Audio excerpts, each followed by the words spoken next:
Let's get things started here. Welcome to the Unspoken Issues podcast. We're back, and we're going to be talking some Punisher tonight. That is right. It is going to be Punisher, The Ghosts of Innocence. And that dropped in January of 1993. With me tonight, Dean Compton. Dean, was this your suggestion? Yeah, normally when we team up with Matthew Price, I'm a real nice guy, and I'm like, oh, let's do some Superman, let's do some Captain, let's do some stuff he likes. Today's in my world. That's right. This is my world. That's right. The Punisher's my guy. Nobody loves the Punisher more than me. Frank Castle, anyway. I don't know what that new thing going on is. I'm an old man. I'm never going to read it. But honestly, it's fine for whoever's into it, but my Punisher time is over, and it's kind of cool. There's a clean demarcation. But I love the Punisher. I picked this up off the racks. I bought it. I did not steal it. Oh, Frank wow. Castle won't shoot me for this one. And so I was like, you know what? Normally when Matthew Price is here for real, we do kind of stuff. I'm like, oh, this will be neat. A little more in his wheelhouse. I thought we'd do something a little more in mine and yours this time. Okay, I like it. Matthew Price, are you ready to walk into Dean's wheelhouse? Do you think you're going to come out alive, I guess? I don't know. I do think it's probably smart not to steal your Punisher comics. If you're gonna pick a character, you're like, yeah, let's go ahead and be above board on that one. But no, he's much more of an expert. I do like the character in certain circumstances. I enjoyed the Mike Baron run at the time, and I liked a lot of his guest starring appearances where he's more of an anti-hero. That Cap issue with the Frank Miller cover is pretty cool. 241. Definitely. I've read quite a bit of Punisher, really. Even though sometimes I think his probably like Dean and my worldview in times come into conflict. Captain America and the Punisher's worldview at times come into conflict, but we're able to work through it, and no one gets shot. No one gets shot Yet. Yet. So this book itself, is this the first time you had a chance to read it? Yeah, I don't think I read this in the 90s. I was and am kind of a Starlin fan, and I like Grindberg as well. But I don't believe I read this one when it came out. I think this is the first time I've read it. It's some stuff you're not sure, having read as many comics as I'm sure as we all have. You're like, have I read this one before? But I don't think I had. I think one of the things too for it that would have kept you from it, if you're not a big Punisher fan, this is like a $6 book in 1992, and because I think the cover date is like January 93, but I think it was actually out in November of 92 because that's when I remember buying it. But if you're not into the Punisher, it doesn't advance anything. There's no ramifications for a greater Marvel universe. And I remember, I don't know about you, Matt, or you, Jesse, but when it came to buying graphic novels, I was loath to do it because they didn't quote unquote count. Yeah. Like they didn't have that impact that the monthly crossovers or monthly titles would have. Right. I had a hard time letting go of $6. Exactly. Yeah. That's what I mean. It's a lot of money for something that's not going to ultimately impact anything outside of the Punisher's world. I mean, like, I get all of the X titles that month. Right. Because at the time there were 3. You were at $1.25, 2 at $1.75. Yeah, you could have had 3 Punisher books for the price of this one, but you couldn't have gotten Starlin and Grindberg on them. It's kind of a special occasion, and you wouldn't have dealt with subject matter quite as serious in the ongoing book. Absolutely. It's funny to say because he shoots lots of guys in the ongoing books. It's not like the ongoing books are just like Candyland or something. Yeah, this one carries a lot of emotional weight when it comes to the character Frank Castle. I just kind of pulled up Starlin, and we know Starlin clearly because of his cosmic writings that he's wrote Silver Surfer. Has he done street level before? Is this something he killed Jason Todd? Did he? That's right. That's right. And what this reminded me the most of, and I think Dean and I kind of talked about this offline, is Batman the Cult. Oh, okay. All right. Yeah. I remember that. I don't know if I read that. I remember that existing. And Punisher POV, which Starlin wrote and did with Bernie Wrightson, was actually originally intended to be a sequel to Batman the Cult. And when that didn't work, he just reworked it as a Punisher story because it's not too hard. I had a chance to interview him. I talked to him about this in 2014, I want to say.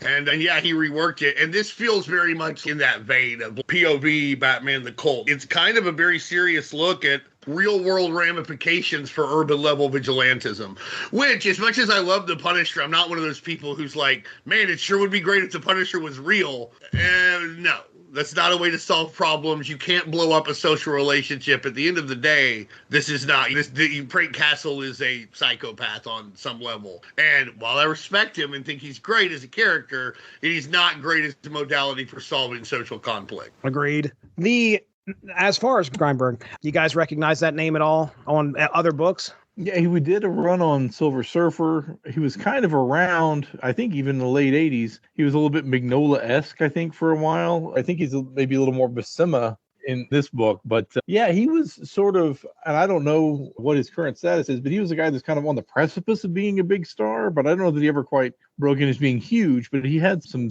decent runs on some Marvel properties, and I think some DC as well. Although I can't place one right now, but I bet he had.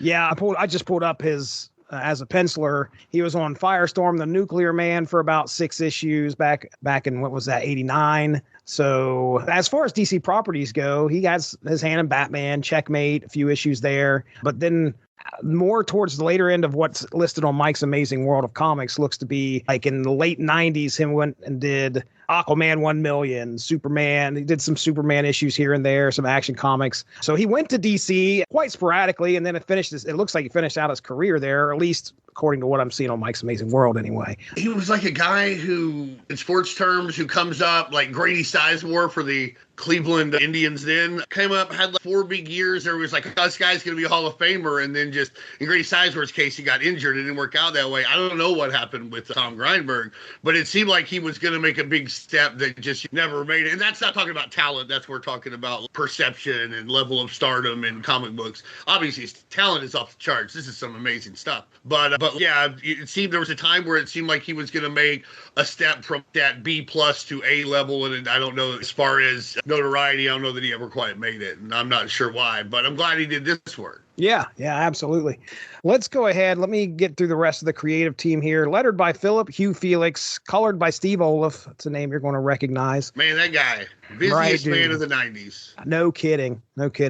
And so this is a $6 book. Looks like it's 48 a piece. So yeah, you're talking about 96 pages. $12 is a lot for 96 pages at the time. Okay. It seems that probably should have been closer to $8 or $9, but they didn't really price things at that level at that time, though. What are they hanging the price on then? They put a card stock on it, and so you put graphic novel on it. Matthew Price, who worked at comic book stores in the 90s and later owned them, he can talk about this phenomenon a little bit. You remember they would just take a story and they would just put a card stock on it. It'd be 40 pages, 48 pages, and they'd be like, it's a graphic novel, and while this could have just been in Marvel Comics Presents, now we're going to charge you $6 for it. I feel like that was a phenomenon Marvel liked to do around this time. I don't think it applies here. I think this has an auteur feel. It belonged as a graphic novel, but I do feel like that was the thing they kind of did at the time with some of their property. Yeah, I don't remember the price point of the Colt, but it was higher than the average comic at the time. And then you had Batman Holy Terror and some of those that were a little more mature on the DC side that I think were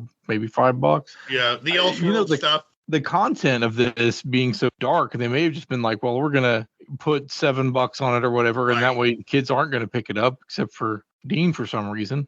And I was in 7th grade. I mean, and that way it'll be, because you do kind of wonder, well, was the price point to deter it from being picked up? I think Punisher was code approved for most of its run, but this is probably not, I don't think. No, it's not. And that's what I meant when I was talking about that auteur feel. This feels like something where, you're not going to go see this in the regular movie. You have to go to the independent movie theater to see something like this. It's a little more graphic, a little more in depth. It's a little more emotional, a little more hard hitting than the regular Punisher stuff on that level, which a lot of the Punisher titles at this time, and I love them, don't get me wrong, but they're just like, insert Mook, Punisher shoots him, we go to the next one. This is definitely one that you're really supposed to sit and think about the Punisher and what that means and what that could mean and everything. And I think you're right. I think this is a graphic novel in those terms, but also, you want to make this $6 so that 8-year-olds aren't buying. It's why I think about professional wrestling. Y'all are both fans. Even before the Attitude Era, they would do a few things on pay-per-view. Jake the Snake Roberts got bit by the Cobra on pay-per-view. It wasn't on regular TV. Now, they showed it later, but they would censor it and do some different things. And wrestling has historically used pay-per-view as that kind of same thing. Hey, you paid for this, or your mom paid for this, so somebody said you could watch it. We don't want to hear about it. They wouldn't do some of those things on their regular cable TV. And I think this is the case here. You got to keep in mind, the Punisher's tricky, because obviously the Punisher deals with some stuff that maybe 8-year-olds shouldn't deal with, but they're selling Punisher action figures to 8-year-olds. Punisher's in the Sears Wish Book with the other Marvel guys. Punisher has a van that you can buy to run up against Captain America's Turbo Coupe or what the heck ever. So you do have to keep in mind that there are kids who are interested in the Punisher who may be a little young to be, and you don't want them to get this. If they get the $1.25 Euro hit, remember we did Euro hit, Jesse, and it, pun intended, hits a lot less hard. Mm-hmm. Yeah. So yeah, I think you're right. The price point is a barrier to entry. All right. Well, let me go ahead. I'll get into the synopsis here, and then we'll talk a little bit about the comic. So we begin with an adrenaline-charged confrontation as Frank Castle, a.k.a. the Punisher, interrupts the drug deal set against the foreboding backdrop of an abandoned factory near a school. His calculated assault turns chaotic when he finds himself cornered by adversaries. Employing his tactical ingenuity, Frank orchestrates a daring escape, utilizing a gas valve and plastic explosives to rupture the building, narrowly eluding certain death as the structure erupts into flames behind him. The stakes skyrocket, though, when the conflict spills outside, escalating into a life-and-death pursuit involving a bus full of innocent children held hostage by fleeing criminals. With gritty determination, Frank leaps onto the bus roof, embodying both valor and recklessness as he maneuvers inside to confront the assailants. In a tense standoff amidst bullets whizzing and chaos reigning, a tragic turn leaves the bus driver fatally wounded and the vehicle careening towards a collision course with an approaching train. The ensuing carnage, with the bus torn asunder by the unstoppable locomotive force, ends in devastating loss. The haunting visions of the deceased children etching a permanent scar on Frank's consciousness. It's not just mentally he's trying to recover from it. These children haunt him. Battling both... That's part of the debate. Does he ever really see the kids? Does he just have a concussion?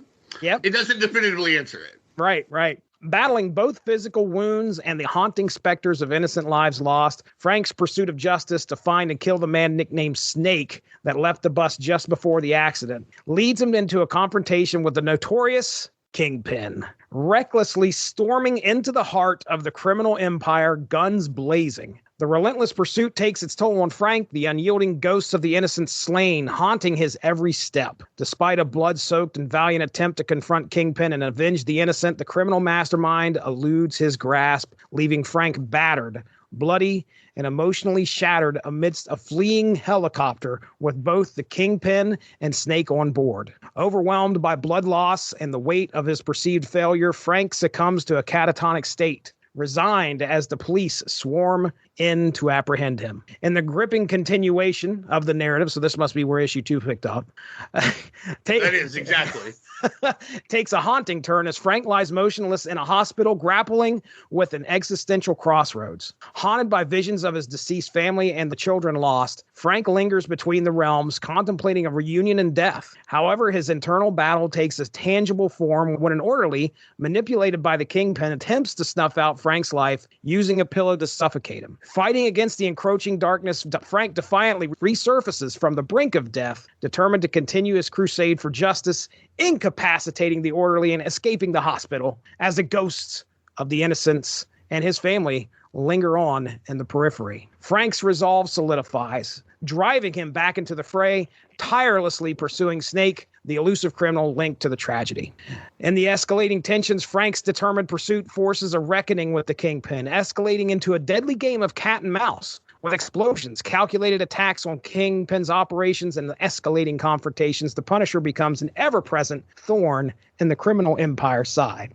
As the Kingpin ups the ante, increasing the bounty on Frank's head, the vigilante remains undeterred until finally the Kingpin relents and decides Snake is no longer worth the trouble of keeping him from the Punisher's grasp. As the thrilling climax unfolds in a desolate rail yard, a scene set for a final showdown when Kingpin's men toss Snake from a moving car. With precision and grim determination, Frank confronts Snake, a face-off culminating in a fatal dance orchestrated on the tracks where justice and fate collide. Despite Snake's futile attempts at survival, the inevitable conclusion unfolds as a speeding train hurtles toward him, delivering the ultimate judgment. As Snake meets his demise, the haunting ghosts of the innocent children finally depart, leaving Frank to grapple with the enduring memories of their tragic deaths. While justice might have been served, the emotional aftermath weighs heavily on the Punisher's conscience, ensuring that the echoes of the children's spirits will linger in his psyche for an indeterminate time to come. This is a heavy, heavy story. This is the Punisher trying to deal out justice and in his way, and then stuff just goes wrong for him. So let's start off. You guys said you had this. Was this the debate? I feel like heroes that aren't the Punisher get slack in this situation, that people died because the Punisher made a wrong call. Right. That happened in this book. That's going to happen no matter what, whenever people make these kind of calls. And I think we got into it more. I can't remember we didn't get into it at all. It was more just interesting discussion, but it was more just like who watches the Watchmen thing. Right. Well, and it's interesting in this story to kind of, and you guys might have even discussed this, but this happens and you don't see any of the other heroes coming after Frank, because that's what I was kind of expecting. I was expecting Spider-Man or somebody to show up and be like, dude, you messed up and we're bringing you in. And of course, that's, well, they'd all be hypocritical if they did. Somebody's died. If the kids dying are Punisher's fault, then Gwen Stacy is Peter Parker's fault. But right. I don't think anybody would agree with that. Okay. Choices are made in the heat of the moment, and sadly, Punisher made the wrong call. I think that's the thing that we kind of talked about is, Matt, you were like, well, these kids could have still been alive, but we don't know what would happen to the kids. No, but I think what I said is if the Punisher hadn't been there, really everybody ends up better off in this particular story. Yeah, that's probably true, sadly. It's an interesting way to look at like the real ramifications of this kind of stuff. Everybody would have been better off in that country if the Avengers hadn't existed, that Ultron killed everybody in that country in the Busiek-Perez line, or the Perez run, right? If the Avengers hadn't existed, maybe Ultron would have killed all those people. Yeah, and I haven't read that recently enough to know, but I think in most stories, and I think he's playing with this on purpose, in most stories, the bad guy's killing people anyway or about to, and the heroes are averting it. I think he leaves it vague in this story, probably intentionally to make it more uncomfortable. Maybe if Punisher hadn't been there, the guy just robs whatever he was robbing, and yes, some property changes hands, but there isn't sort of the mass death that occurs. Right. Maybe he just drops off the kids at the next stop. Maybe he just gets off. Well, why would he even get on the bus? He wouldn't even have to get on the bus if the Punisher's not there. Yeah, maybe so. But everything could have gone wrong anyway. One of them could have been hopped up on crack and just went nuts and shot something and blown up the bus. But you're right. If the Punisher wasn't there, in a lot of ways, this goes better. But once he was there, decisions had to be made. And he made the wrong one, that's for sure. But once the decision had to be made, we just don't know what would happen. One of the things I was reading about, because our talk reminded me of this, was, have y'all ever heard of Operation Entebbe?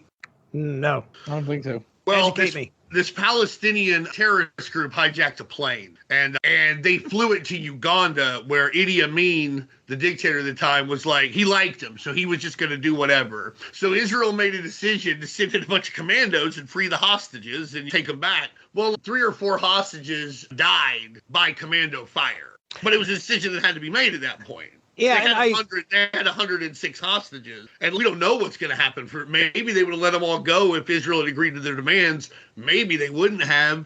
And you get put in this situation, and you have to, and somebody's got to make those kind of decisions. And sadly, these kids paid the price for that. And again, Matt, you're right. We're supposed to talk about this. That maybe there's a dark side to vigilantism that we don't want to admit. And I'll also admit that I'm playing favorites because the Punisher's my boy. Sure. Well, and it's even Punisher-specific tactics. So Cap comes after you. He throws his shield at you or whatever. Okay, you either get knocked out or whatever. Punisher blows up the building, and that's what drives them out to this whole area where the innocents are anyway. So I think the argument could be his desire to kill or maim or blow up these guys didn't. And I don't know if this is fair for Frank as a whole, but I think in this story doesn't take enough care about his surroundings, which is something that I don't really think about the character in general. So maybe that's a little bit of a, I don't know, continuity problem with me with the story. But I think Starlin wanted you to think about it and talk about it for the story. I think that's part of it, that the real enemy Punisher has early on is overconfidence. He keeps talking about, and we see this happens to Captain America sometimes, it happens to Batman, it almost happens to anybody. It's a story that we do with like Daredevil, street level heroes, to where they believe they're more on top of a situation than they are, and then their hubris comes to catch up with them, because the whole first party's like, I got all this figured out. Even though I didn't get all the intel I wanted, I can adapt. I can do this. I'll just figure out another way. And then it comes out there was no other way. His adaptations were not going to solve this problem the way he perceived it happening. And I think we are supposed to kind of think about that. But you're right. Generally speaking, Punisher's a lot more planned and a lot more strategic than it seems. They tend to not focus on possible ramifications. But again, I think that's where we're at. This is the work of an auteur. You're supposed to think about this stuff. I also thought that he sounded a lot more like Batman sometimes, and I wonder if sometimes that was not necessarily on purpose, but like I said, Punisher POV was like a Batman story originally sequel to the Cult. And I wonder if Starlin is trying to show us that there may not be as big a difference between heroes who kill and heroes who don't as some people would like to think, especially for the huge mantra that was in the 90s. I like that you mentioned the operation. It was Operation Entebbe. Is that what it's called? Entebbe, yeah. And yeah, so that's one good thing this story has going forward is that you can draw a lot of real parallels to situations where calls were made where innocents got killed. Yeah, that's one thing this story has going for it is that, hey, it's a comic book story about a very real situation that's probably happened in the past, or at least could happen. And this isn't the Punisher makes this mistake and then he goes on about his day. He deals with the fact that this happened. It messed with his mind so much. Right. That normally a guy who's pretty unflappable. Right. And he understands the last thing he wanted to see was especially kids getting killed. And because of what happened, he was the one that set this in motion. And I tend to agree with you, Matt, what you was talking about. If he wasn't there and this drug deal just went down, everybody went through. That was going through my head while I was reading this. I was like, this didn't have to happen. And unfortunately it did. And yes, anybody would feel guilty about the choice that you made. And yeah, most of this is Frank trying to work through that. Well, that's the thing. You keep being like, well, if Frank just wasn't there, none of this would have happened. Well, if they hadn't done some huge drug deal that required 45 armed guards, it wouldn't have happened either. At some point, culpability has to go back to that too, right? I hear you. I don't necessarily think you feel too bad for those guys. No. But I guess it does sort of raise a question of when something bad is happening, what level do you go to try to stop that? And who do you put at risk to try to stop the bad thing from happening, which is kind of true in even decisions that happens now overseas and here. Some of them maybe aren't immediately fatal, but there's civic problems where people are like, well, I don't like that this is happening and we're going to do this or that or the other thing. We're going to try to stop it. And sometimes the cure may be worse than the disease. Yeah, like in the real world, one of the components would be something like no-knock warrants, where we're going to send a SWAT team in at like 4:45 a.m. and we're just going to blare a bunch of horns. And you wind up you put neighbors in danger. You don't just put the perps in danger, you put neighbors in danger, police in danger. That's how Breonna Taylor got killed in Louisville in 2020, which she hadn't done anything wrong. They got the wrong address. In a real world scenario, I am very against the Punisher's actions. In a comic book scenario, I think we're supposed to think about this, that all of these actions, that he may not be as far away from some of the guys that we uphold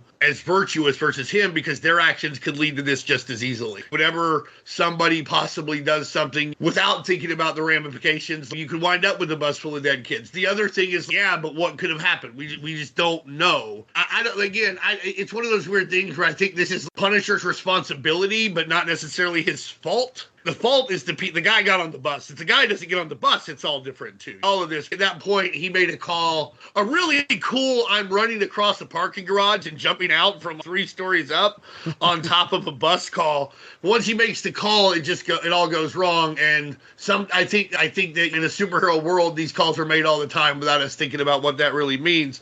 Also, the real problem, the real villain here, gravity. Because when he makes that jump, he loses his gun. If Punisher just doesn't lose the gun on the jump, busts in there, blows the guy away. It's no problem. Good point. Gravity's the real enemy here.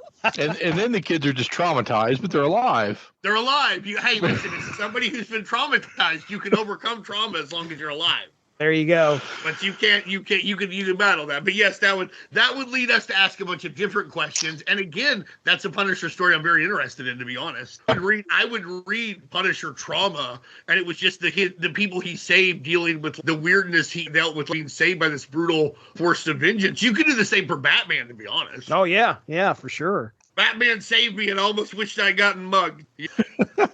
But you could. It's an interesting thing. Again, to me, that's what makes this a graphic novel worth the $6. We're going to get into some stuff that we're not going to talk about in comic books that we're marketing. We want people to read every month in, month out. And this is also a Punisher comic because I'm in Punisher groups. And like I said earlier, there's a lot of people who are just idiots. They're like, oh, the Punisher should be real life, blah, blah, blah. I wish a guy was going around blowing away child traffickers or whatever in real life. This is why you can't have a Punisher in real life, because this is inevitable. This will just happen. If right. Mistakes will be made. We are the people who are supposed to be trained to not let this kind of thing happen and make these kind of mistakes, make them all the time as it is. Now, one guy with a huge arsenal and a wheelbarrow full of PTSD is going to save the day. I just don't do that. In real life, no. In comic books, I'm all for it. It's interesting. And again, one of the things I keep coming back to is juxtaposing Frank Castle versus other heroes who say he's terrible, but the line between them isn't nearly as thick as they'd like to believe. It's like in Dark Knight Returns, what Batman said, where it's at the trial where all the superheroes are being told don't be superheroes anymore. He's like, yeah, we're criminals. We've always been criminals. Mm-hmm.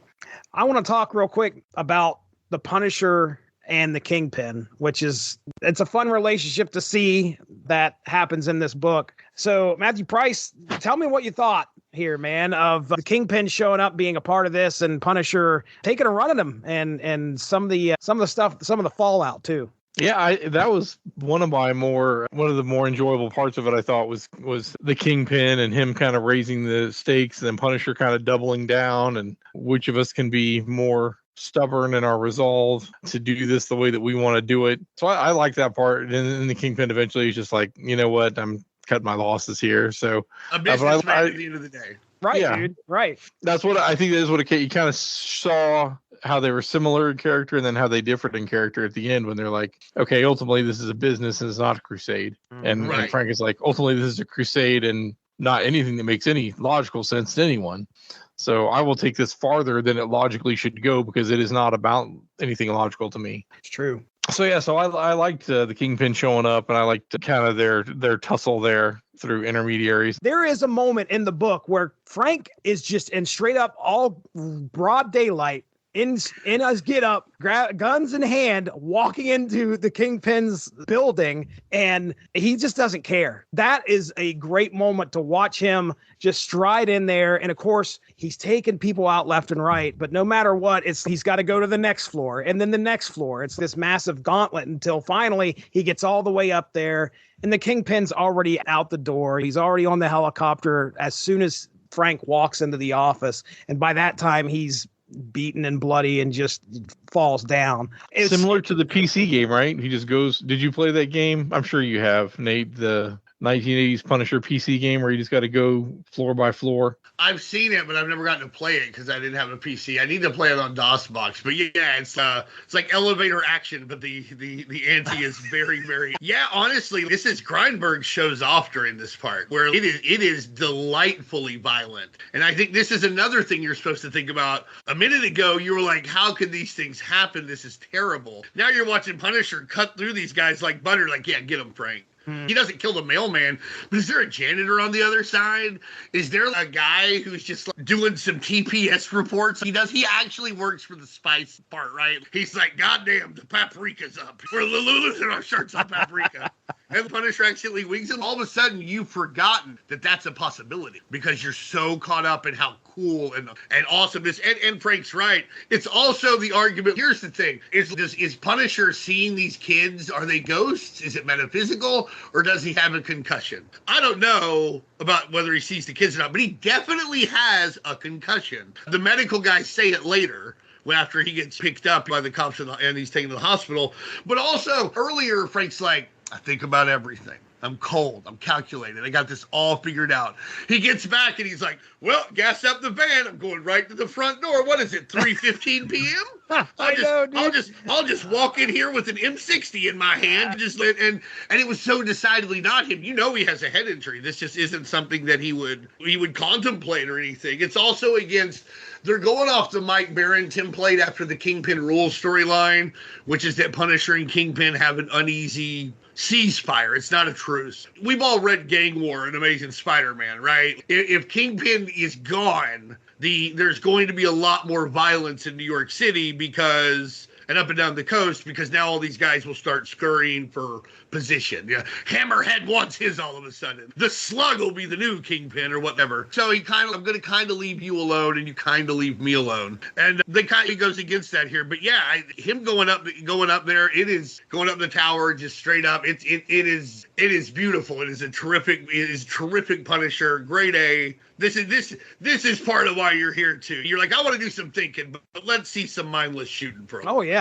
Rooting for the Punisher to get up there and finally get the Fat Man. Right. Is it going to happen? You mentioned the whole gang war thing, because that's mentioned. Microchip is like, we can't really take this guy out. And of course, Frank is probably biting his lip and like, yeah, you're right. But there's a moment where Frank takes out a dude while Fisk is just sitting right there in the limousine, if I remember correctly. The bullet comes through. Yeah.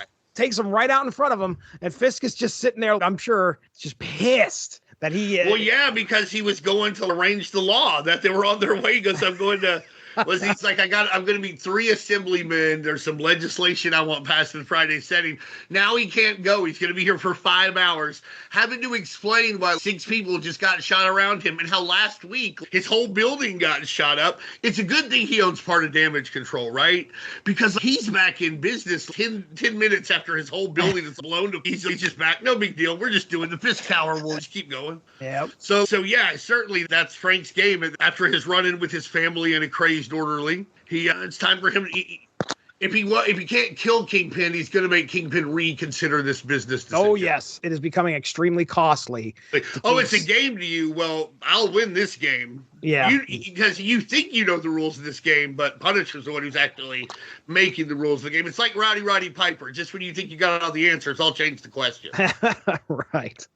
All right. Well, then, Dean, talk to me about Snake and Kingpin. I don't think Kingpin had ever met Snake before. I think you're correct. I don't think he gave a Snake got killed great. I don't think Kingpin thought twice about Snake. I think Kingpin thought a lot about the Punisher. Mm-hmm. But no, he didn't care about Snake. Snake's a low-life goon who he's fodder to be moved. He is less than a pawn. Kingpin would be like, Snake is a piece that you use when you're playing checkers, not chess. He's not good enough at chess. But it's my checker piece, and the Punisher wants him. He can't have him. Right. That's right. It's all about Kingpin does not want Frank to have that victory over him at all. So he's going to keep him alive as long as he can. Matt, you got any thoughts about Snake? I did briefly wonder if he was from anything, but I think he's just original to this random graphic novel. Yeah, he's just they gave him a little bit of an arc, not a great one, but for somebody who's going to be a throwaway for this book, he doesn't ever really show much in the way of redeeming qualities. But there's this whole, you talk about the arc he had. Wasn't he banging his boss's daughter, the crime boss's daughter, or something like that? I think it was his girlfriend. His girlfriend or wife or something. Yeah. And I was like, I was waiting for that to actually turn into something, which it doesn't really. It just is there. It's part of giving you who Snake is. And he's just reminds you why this guy's called Snake. He's a dirtbag. Yeah. Like nobody likes him. His one redeeming quality is being loyal to the Kingpin, but I would argue he wasn't loyal so much as he was just smart enough to understand that taking off with this money, if he thought being on the bus with Frank Castle was bad, taking off with the Kingpin's $400,000 would be even worse. Right, dude. Right. Well, probably not worse, but more or less the same. Punisher one time goes to a space station to kill some people, so it's not like he's not going to chase you down here. Snake has got to pay for what happened, and that's the only way that Frank can start to move past what happened is if Snake gets his in the end. And he's got to get it a specific way, too. And then poetically, too. He can't. Yes. Yeah. That's kind of my notes for between Punisher and Snake. He's the guy that has to pay for what happened to the children. And yeah, fooling around with his boss's daughter. I put that on here, too. It just makes him a slimier guy. You really don't like this dude? Okay, well, here's another reason why. But arguably, he's not any more to blame for the specific thing Punisher's mad about than Punisher is really. You're right, dude. That's kind of why that's what I put down here is like, Snake is the only person that can pay in order for Frank to move forward. It's kind of like Frank says, okay, he could kill any other person he wants, but because this one dude was involved after what was set in motion, and he's the one guy that walked away, and he's a criminal, he's got to die. And that will make things better for me. And I honestly would agree. Kids. He thinks he's avenging the kids. This is what they need too. Well, sure, true. This is no vengeance for the teacher he gut shot as he got on the bus. He's in the background. You can see him. The driver who got shot, who's doing his best, man. Poor guy. I know. No vengeance for him. Only the kids. No, I understand. Yeah, but yeah. Let's talk about Frank and his war with himself, specifically when he's laying catatonic and he's in the hospital. I may be interpreting all this wrong, but to me, really the whole from there and the whole second half of the book is just Frank's failure to cope with things in a healthy way. And then his substitution of, rather than deal with this in a healthy way, I'm going to kill Snake and that will make it better. It's sort of like somebody who's like, I'm addicted to, I don't know, alcohol, so I'm going to start doing heroin. And that way I won't need he's just substituting something that's not really going to be better. It's going to make him feel better in the short term, which is probably not something for the mainstream Punisher comics to tackle. And I'm not even 100% sure that's what Starlin was going for, but that's he kind of bottoms out. He faces sort of like the stuff with his wife and kids. He doesn't deal with it in a healthy way. He deals with it in a, I have to get vengeance way, which isn't necessarily an adult way of dealing with problems, really. So again, I don't know. I don't know that we get that he ever had a different option exactly, because we could have come out of that and said, yeah, I feel bad about that. I'm going to start funding drug rehabilitation clinics so that there's less of a demand for drugs on our streets, rather than shoot drug dealers, which is arguably a less effective way to do anything. Yeah, in the real world, yes. But in a Marvel universe where no matter how many people the Punisher shoots, more people show up for crime, apparently somebody better shoot these people, or they'll be overran soon. It's like when all those mice went nuts in Australia a few years ago. Man, we got to do something early or else we'll wind up with this again. I don't know if you ever see that footage, but it's wild. Just like fields of mice running. The thing that reminds me of is a story in the Beastie Boys book when they lived in this sort of really rundown place in New York and they couldn't get rid of the mice. And somebody said, well, if you just shoot them and leave them dead out in the hallway, after the others will go away. So they leave the trash out for a week or whatever. And then just, I think maybe ride on a skateboard down the hallway shooting mice with a... So that's what that reminds me of. I may get the story slightly wrong, but...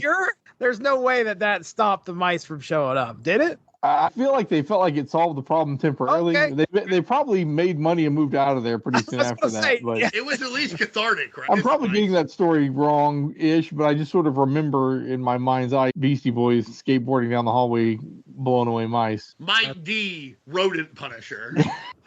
Well, Dean, what'd you think about Frank and his meeting with his wife and contemplating possibly just trying to get away from life and go with her?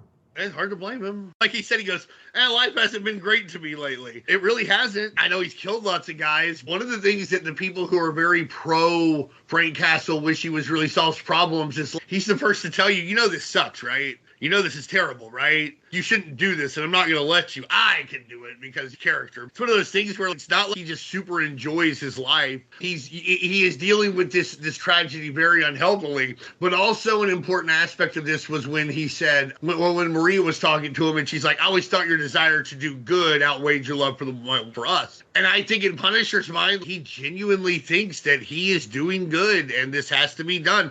And again, with apparently the way the Marvel Universe works, and not just Punisher, Ghost Rider and Daredevil and Spider-Man and the New Warriors and, I don't know, Captain Ultra always have pickpockets and muggers and drug dealers and murderers to just pick up off the streets of New York. So maybe this is necessary just from in the Marvel Universe, because it's where there's just a portal they come out of. Maybe it's a Dr. Doom psyop. Who knows? But in his mind, this has to happen. He is doing good, and that is more important than his peace.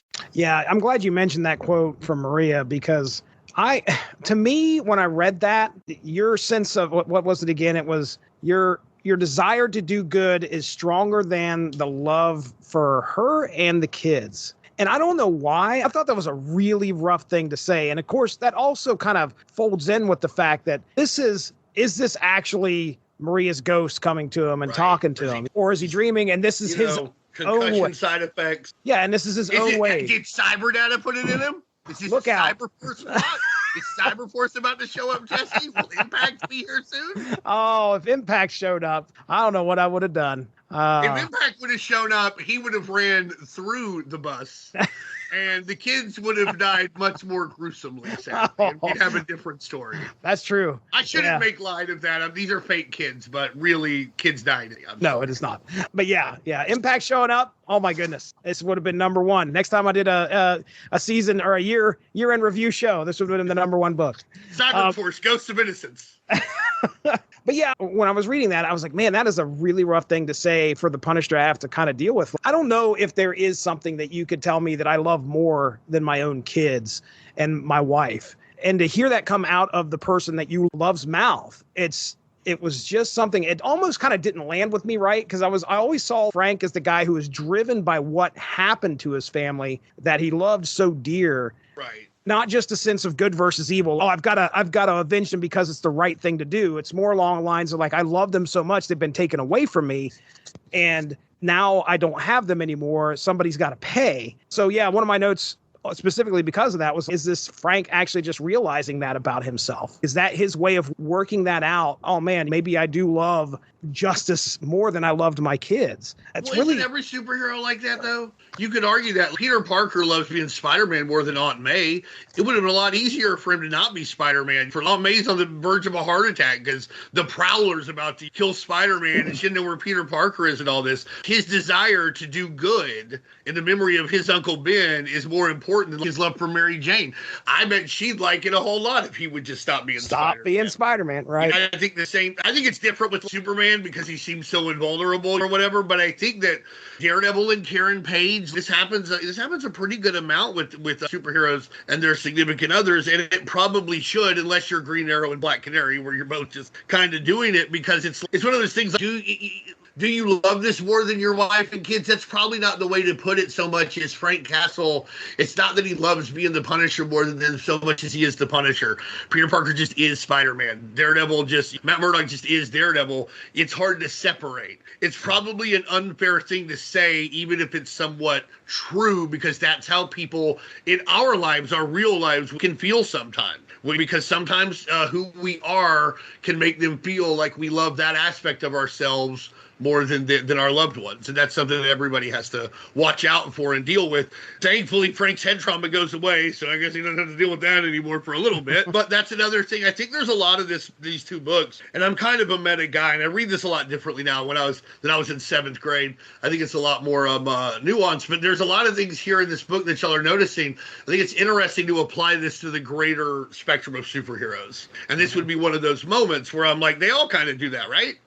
Yeah. And I also think that the moment itself is a good way of bringing Frank back into the conversation, because most of the time when we're reading a Punisher book, we're reading a Punisher book. We're not reading a Frank Castle book. Now we actually get to see Frank trying to deal with some stuff here.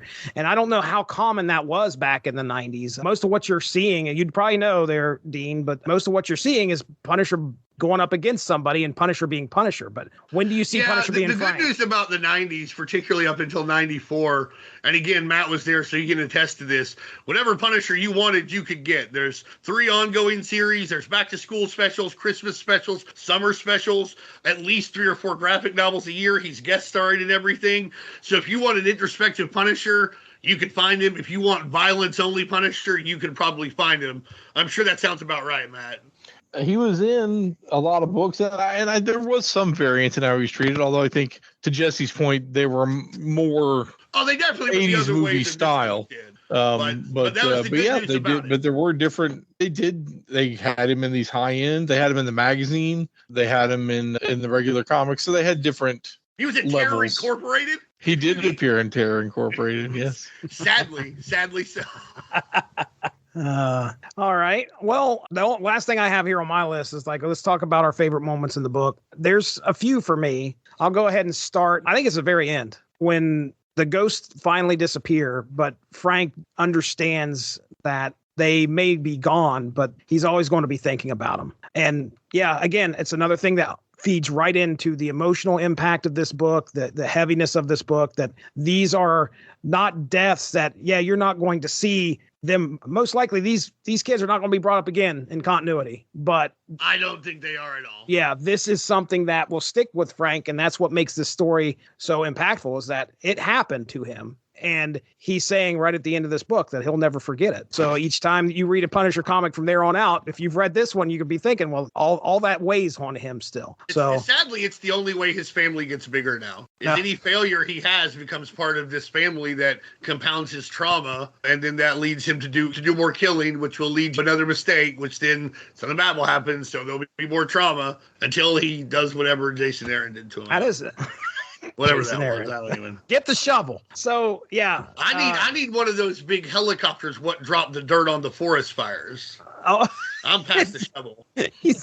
He will not survive. All right, Matt, you got a favorite part of the book? There's a lot of interesting thinky parts, but the most compelling comic part was probably what Dean was talking about, just sort of the raid on the building. The ill-advised, to some degree, raid on the building where Punisher's being Punisher was probably the most interesting from just a comics perspective. I was going to mention the art is really solid throughout. We talked a little bit about Grindberg at the top. I actually found out when I was kind of looking him up while we were doing this, he's doing a Tarzan strip on the Tarzan website with Roy Thomas now. Oh, wow. So wow. Still kind of active as far as that goes. That's good. Yeah, you know what? He's a good guy for that. Buscema, you mentioned he kind of reminded you of Buscema. Buscema did some really good Conan and Tarzan stuff. So yeah, kind of Buscema with some Neil Adams in this particular book. And like I said, I think he had some Mignola influence. You can see a bit of it here, that we saw more of that later. But yeah, the stuff with Kingpin, it was cool. And then the stuff where Punisher's kind of throwing himself at the problem was good. I was interested in some of the psychological aspects, even though that's maybe not what I would read all the time with this character, but I do think it was interesting to dig into it. Yeah, welcome to my wheelhouse, Matt. Welcome to my nightmare. I'm Alice Cooper over here.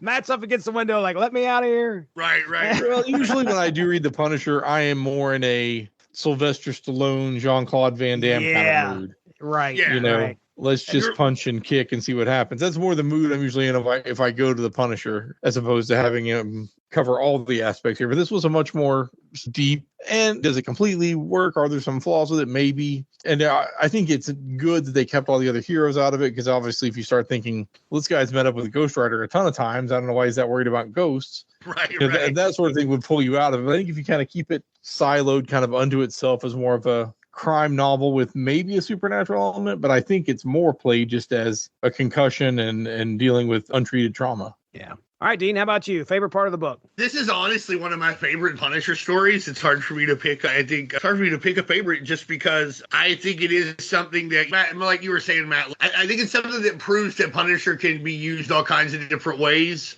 And one of the ways that I really like is that the Mike Baron feels like a really good straight to VHS action movie. Be named something like, I don't know, like Red Chopper, and somebody's jumping off a helicopter, shooting a bazooka as they go, and everybody's having a good time.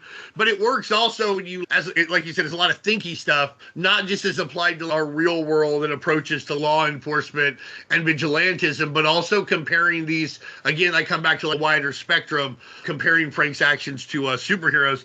I think my favorite part is, I think it's probably also the assault on the Kingpin's building, just because I think there's a lot of it that has no word. And whoever laid this out, Starlin's a great penciler in and of himself, so he might have provided some loose layouts, or Grindberg could have done it on its own. They could have done it Marvel style.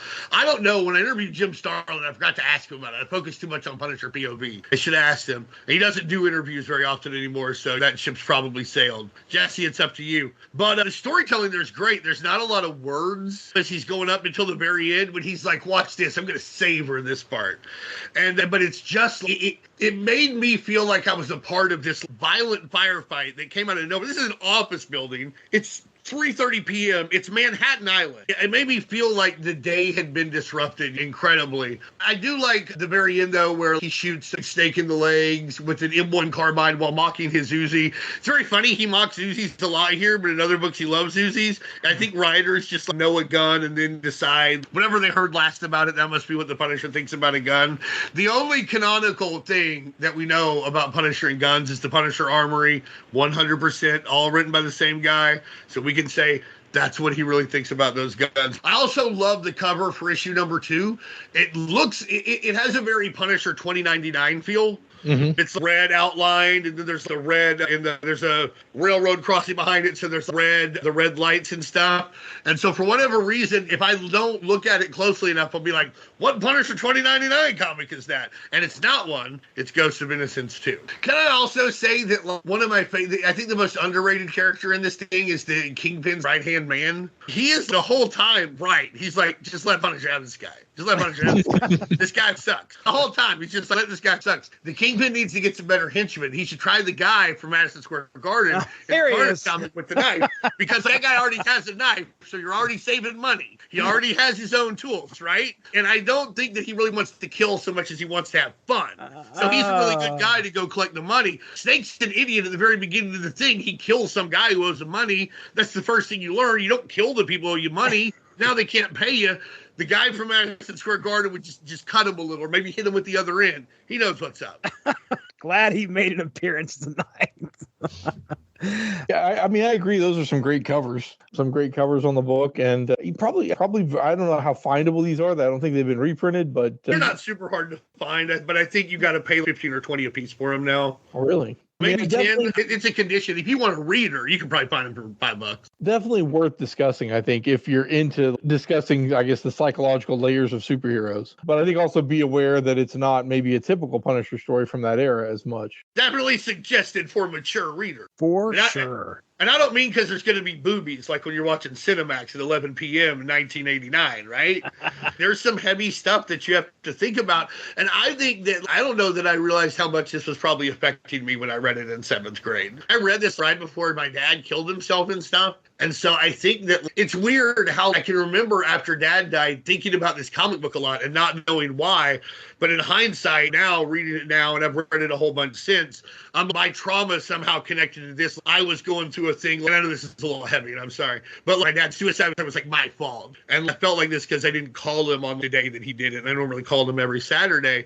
And I was like, wow, Frank and I are going through the same thing here. We have to figure out a way to process this. And I don't know if I've ever fully processed it. I have shot decidedly fewer people. Oh, that's good. You know, good. Right. Decidedly fewer. I've stabbed as many. No, I'm just kidding. I've not utilized violence to deal with that. But I think there's a parallel there for anybody. And again, I'm sorry for getting heavy, but anybody who's dealt with something like this where there's no way to determine whether it was actually your fault or not, and now you have to find some way to deal with it. I think we've all kind of been in that situation. Although, again, like I said, we've all probably not been responsible or felt partly responsible for the death of so many school children. Right. But yeah, that's something we have to all do. And a few months later, I realized that's what I was doing in a similar way. And now when I come back to this, I kind of look at it more like this. But hey, if you just want to flip through it real fast, there's a lot of cool Punisher shooting guys. In the second one, where he does the sniper thing to the Kingpin and shoots the paper, and while he's in his hand and he calls him, he's like, "Hey, buddy, how's it going?" There's a whole bunch of cool Punisher moments and normal Punisher moments, but there's definitely something that for you to think about in regard to yourself and what it means for superheroes and what it means for law enforcement tactics and things like that. And I think, I know you may have looked, Jesse, the only time Grindberg did the Punisher. Probably. Check out the Robotech wiki. Yeah, I'm hopping there right now. See if the Robotech wiki that says it. It'll be under Macross Saga. I'm sorting by comic here. Let's take a look. So yeah, the Eternity stuff. It looks. Yeah, I think you're right. He's got his hands. He did some Daredevil in '94. So he's definitely stayed street level. There was a run in Marvel Comics Presents, taking it back to there, where he was doing a Master of Kung Fu story throughout the really early issues of Marvel Comics Presents, starting in Marvel at number 2. Yeah, see, I remember him as more cosmic stuff, but obviously he has a bunch of street level stuff too, because I think of him really for Warlock and Silver Surfer. Warlock. I remember him. Yeah, Warlock and the Infinity Watch. So, but yeah, I don't see any other Punisher mentions here at all. It's just that. So yeah, so this is the place to get that I think he's an underrated artist. And this is only one of 2 times that Jim Starlin wrote Punisher too. There's Punisher POV and there's this. So if you're a Jim Starlin fan and you want to see his take on Punisher and Kingpin, which I really like his take on Kingpin too. This is one of the only places to get it. What? I was going to say, he penciled What If number 73. What if the Kingpin adopted Daredevil? What do you think of that? I did not know that. Everybody's like, what the hell? I don't think I've read that one. Well, I haven't either. The what ifs get super out there. That's from 95, so it dropped to 95. But again, he's got the Kingpin. He's penciling the Kingpin again in 95 there. So, all right, well, if there isn't anything else left, we'll go ahead and get into plugs here. So, Matthew Price, Speeding Bullet Comics, tell me all about it. Yeah, we have got Speeding Bullet Comics here in Norman, Oklahoma. And if you'd like to come by if you're in town or check out our eBay store or our website or any of that stuff, speedingbulletcomics.com or spcomics.com. We'd love to sell you comics. I can be found at matthewlprice.com on the web, and then I also have a Substack page, which has the relatively nonsensical web address of matthewd2t3s.substack.com, where I do my weekly word balloons column and then some other updates there as well. And I guess those are probably the best places to find me at the moment. But as always, thanks for having me on. I always enjoy getting to podcast with you fellas. So again, thanks for having me on. So glad you made it, man. Glad you made it here. All right. Well, Dean Compton, the Unspoken Decade. We got all sorts of activity going on over there. Why don't you tell everybody about it? Yeah, so we're at the unspokendecade.com, 90s comics all the time. 10-year anniversary this year, which is wild to think about. It's funny because you're like, oh, did you ever think you'd see 10 years? You're like, no, but also yes. Like I never thought I'd quit doing it, but I never really thought about it either. So we'll try and get some stuff going later on this year as far as to celebrate. And we're at about 11,000 likes on Facebook. So thanks, everybody. Find us there. We're posting stuff every day. And I post something on our Blue Sky, I swear to God, once every 3 weeks. So I'm about due for that. I got to get in the habit of doing Blue Sky, but we're on there too. So look for us there. We love to talk 90s comics with you. Good, bad, and different. Just be nice, be kind, and be positive. Right. Absolutely right. So, okay. Taking a look at what just aired for myself on the Source Material Comics podcast feed, this last Monday, the 15th, you can hear myself and Evan Bevins discuss Booster Gold 52 pickup. And you stay tuned because at the end of that very podcast is the first ever AI written single called Booster Gold. That's right. It is a song that was created through Suno.ai and is a hard rock ballad to 52 pickup. And it is the greatest thing you've probably ever heard in your entire life. I just don't think anything's as good as the theme song from the Prime Sega CD game. So. Okay. I will absolutely. But I'll listen to it and we'll see. That means a lot to me. Also, prior to that, on the Unspoken Issues podcast, it's me, it's Dean, it's Derry. We're talking Jack Kirby's Fourth World number 20. And we discussed John Byrne. We discussed Jack Kirby. We discussed Supertown. We discussed Superman. We discussed the Forever People. It was a lot of fun. A lot of good conversation was had there. So please, if you get a chance, check that out. And I think that's it. We're going to go ahead and get out of here. So for Dean Compton, for Matthew Price, I'm Jesse Starcher. Thank you very much for joining us. Have a good one. Bye-bye. Thanks for joining us. Unspoken Issues is part of the UnspokenDecade.com, the home for 90s comics, blogs, and podcasts. Unspoken Issues also has a Facebook group you can join if you are interested. Just search the Unspoken Issues podcast and request to join. All of this would not be possible without W2Mnet.com, so make sure to seek them out for more podcasts. If you enjoyed what you heard today, please feel free to share, and we look forward to entertaining you again soon.